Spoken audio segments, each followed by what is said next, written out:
నమస్కారం, రుద్రా న్యూస్కు స్వాగతం. గణపయ్య నవరాత్రులు ముగించుకొని కరీంనగర్ జిల్లా చిగురుమామిడి మండల వ్యాప్తంగా గంగమ్మ చెంతకు బయలుదేరాడు.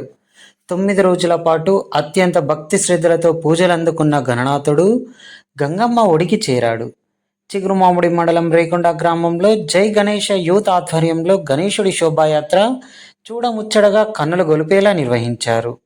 చిన్నారులు, మహిళలు శోభాయాత్రలో కోలాటాల నృత్యాలు, డీజే డ్యాన్సులతో హోరెత్తించారు. ఎలాంటి అవాంఛనీయ సంఘటనలు జరగకుండా ఎస్ఐ బండి రాజేష్ ఆధ్వర్యంలో పోలీసుల నిఘా నేత్రాలతో ప్రశాంతంగా వినాయక నిమజ్జన కార్యక్రమం ముగిసింది. ఓం విఘ్నేశాయ గజముఖ గణేశాయ వక్రతుండాయ దండమయ్య గణపయ. ఓం విఘ్నేశాయ గజముఖ గణేశాయ వక్రతుండాయ దండమయ్య గణపయ.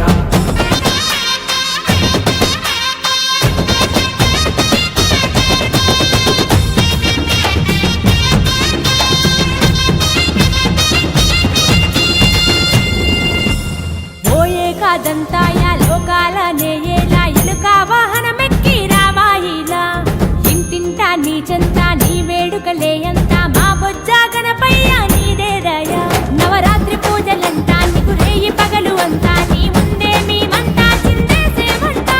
ఉండ్రాల పాయసాలే నీకు పండ్లు పాదాలే తీరొక్క పూల దండలు నీకు మెడలు వేసుకయ్యా. జై బోల జై బోల జై బోలో గణేశ మహారాజా జై బోలో.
రావేలా విఘ్నేశ రతనాల ఓ రాజా స్మరణే మా స్వరమై ముంగిటలేమా.